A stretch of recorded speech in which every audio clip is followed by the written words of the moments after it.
Hi everyone, and welcome to March's edition of Viewers' Comments. Let's get straight to it because we've got quite a lot to get through this month. So, first question is from Colin. Can you recommend a good beginner blues rock pedal board for use with either a Vox AC15 or Marshall Origin? First and foremost, get the head version. A, because the speakers won't be crap, and B, because of the Vox head has got a built-in power soak, the combo doesn't. Marshall Origin does regardless, but the combo comes with a 10-inch speaker and you want 12s. And for both of those heads, I would recommend Celestion greenbacks, especially in the blues rock context. Fantastic speakers. Celestion greenback with either of those heads is what you want. Setting up the amp to get the highest amount of headroom and the widest dynamic range, which is important with the pedals we're going to go through. High master and enough gain so that when you really dig in, it compresses and crunches, but when you back off with the pick or roll the volume down to about 7 or 8 on the guitar, it's clean. So that sweet spot, and then combine that with the built-in power soak and you've got enough ground to cover from home use. It won't be bedroom volume, but it'll be a nice home volume, all the way up to gigging with a drummer volume in pubs and clubs. And then obviously if you're doing anything bigger, you'll be mic'd up and it won't matter. So pedal number one. Oh, sorry, forget the brief was a couple of overdrive options, a wah, a reverb, a solo boost, and I've also thrown in a wild card. So for the wah, Vox 845, nothing to say. It's a fantastic wah. It's got a lovely growly sound to it. It's not as clean as a Crybaby, but that's a good thing for blues and blues rock. 55 new, probably about 35 on eBay. I've just done a quick used item search. Yeah, fantastic. Overdrive 1, Boss BD2 blues driver. Does what it says on the tin. It's a blues overdrive that can go from a lovely subtle crunch all the way up to a vicious, stinging, aggressive overdrive. I actually use mine into my DAW as a sort of compressor limiter, so I have the gain on nothing, the volume up quite high, the tone just over half, and instead of my audio interface clipping, the blues driver clips, and that just gives me a purer signal into whatever software I'm running. But in this context, volume just over unity, I'd say. So you're a beginner pedalboard user here, so unity gain is when the pedal is off, that's your volume. When your pedal is on, it's the same volume. In my experience on a blues driver, it's just about halfway, so slightly over halfway. Tone to taste, gain to taste, but that's going to be your foundation for your drive sounds.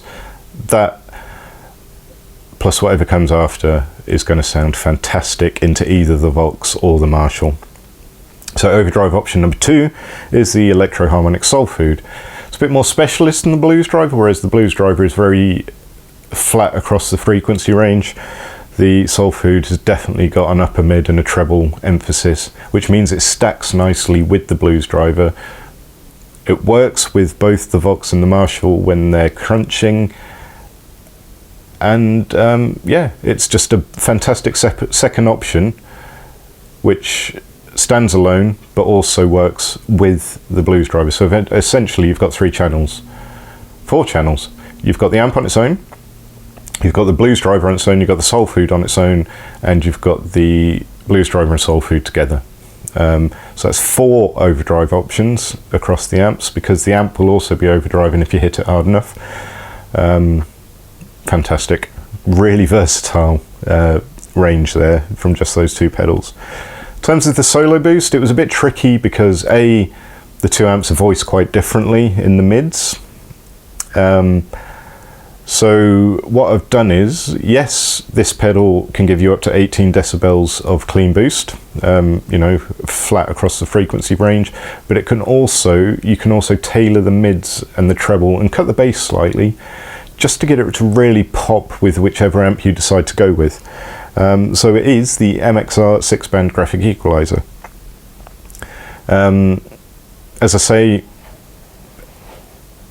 might not be the most obvious choice, but it will give you a solo boost. And how I would set it up, I would cut the 120 slider ever so slightly, and that just stops the amp working so hard, which means there's more headroom for the rest of the frequencies, which are the frequencies we want to boost. I would set the middle sliders slightly differently depending on whether it was the Vox or the Marshall, and then I'll just give the treble a little lift, not huge, just enough. And those tweaks to the EQ profile, along with whichever kind of decibel boost you choose to go for, will make you pop out of a mix all day long. Even if you're really hitting the guitar hard and the amps are compressing and overdriving quite hard, you will be heard. So new 107, but used, you're looking at about 60 quid. Reverb, easy. It's one of the cheapest good quality reverbs on the market, and it's also one of the most versatile, and that is the TC Electronic Mini Hoff. 77 new, 55 used on average, but because of the Toneprint feature, you can put any kind of reverb you want in there.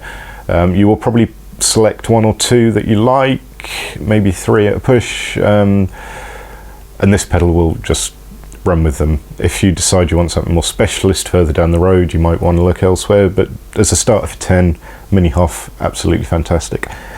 And then the wild card, you can't have a pedal board unless you've got some kind of modulation on there, and for blues or blues rock, it's got to be tremolo, hasn't it?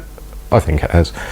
So I've gone for the Electro-Harmonic Stereo Pulsar, new £84, used 55, and I've stuck it at the end of the pedal board chain just because that's where it has the most effect. If you put it before a delay or a reverb, it can get washed away with the trails from the time-based effect.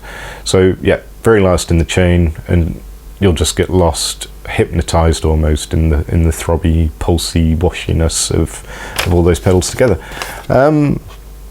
So total cost £484 new, but if you shop smart used, you should just about get it for under £300, which is pretty cheap.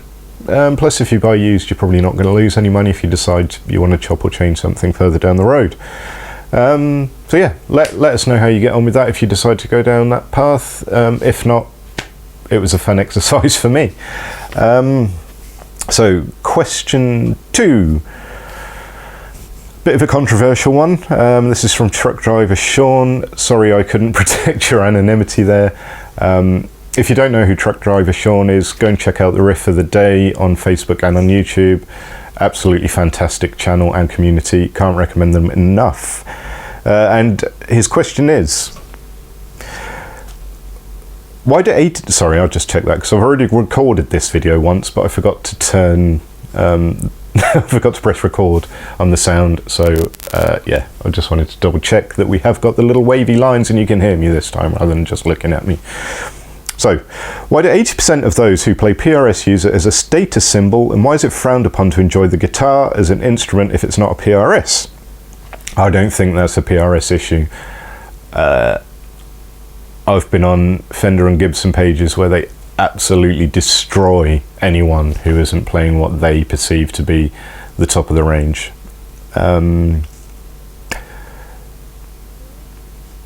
There's even guys on the Fender pages who look down their noses at the people who've saved their whole lives by a team-built custom shop Strat or whatever.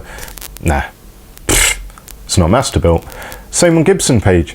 If somebody's got a custom shop from a certain time period, you know, the time period where they might not have been using the right fretboard materials, they get destroyed.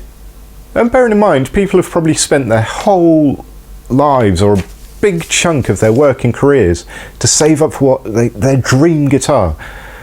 And then it's destroyed by the next guy who happens to have been more fortunate in life and can spend 3, 4, 5, 6, 7 grand on a guitar without thinking about it.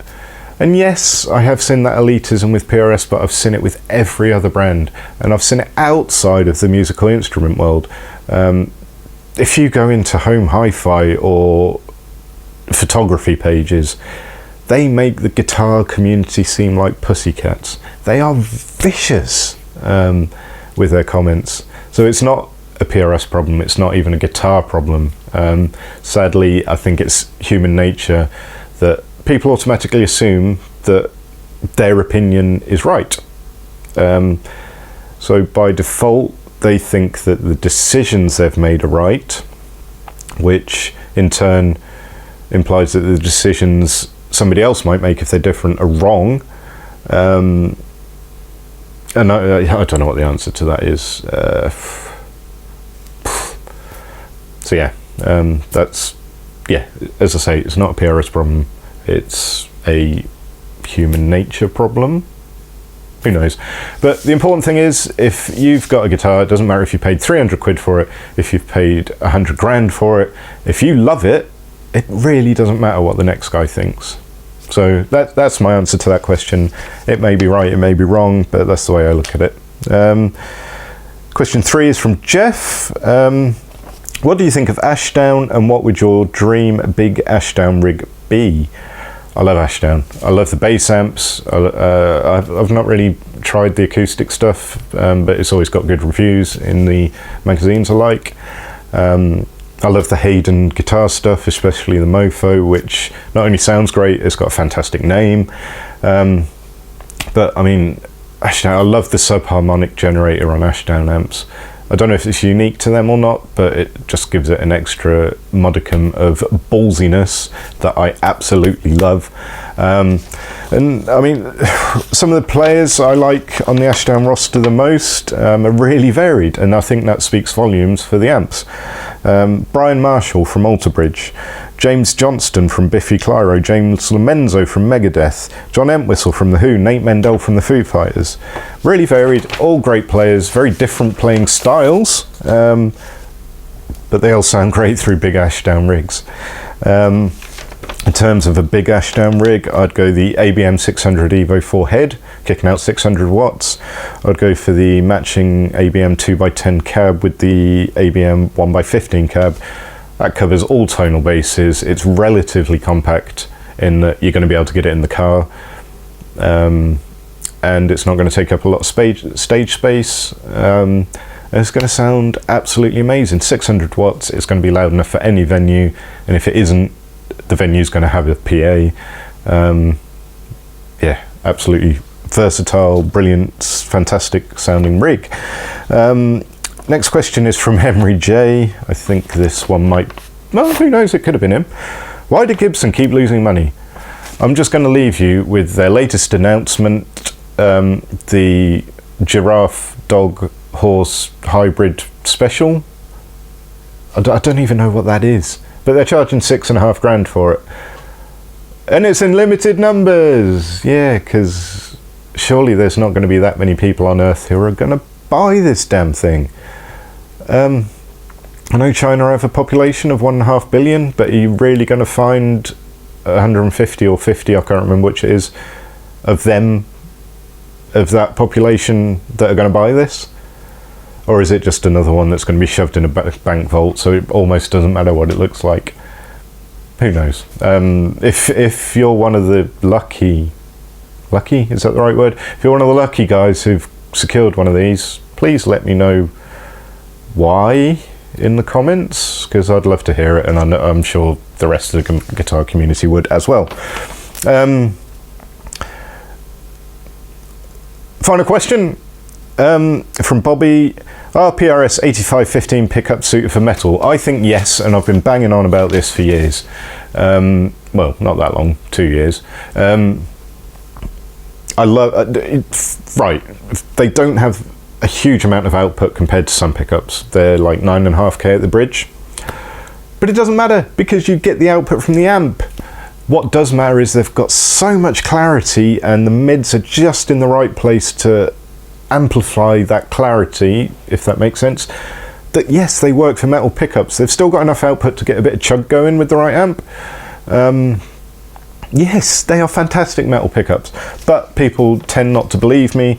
So what I've done is I've recorded a little bit with an 8515 bridge pickup, and I've reamped it on bias with a boosted JCM 800, a Mesa rectifier, a sort of Jim Root-esque rig, which was a Orange Rock Reverb and a Big Muff, and finally a PV5150, all running through a Mesa 4x12 cab mic'd up with an SM57, virtually, obviously.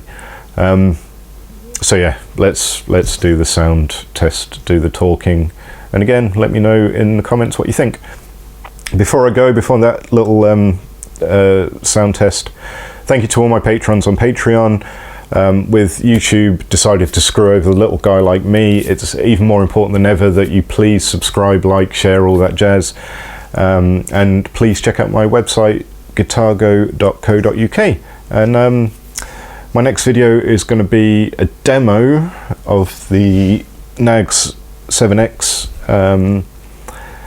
And if you've got any questions that you'd like me to think about in April, please get in touch with me on Facebook or through the website, Nick James Guitarist on Facebook. I'd love to hear your questions and have a little think about them for the next episode of Viewers Questions. So here's the 8515 in a metal context, and I will see you next time. Thanks for watching.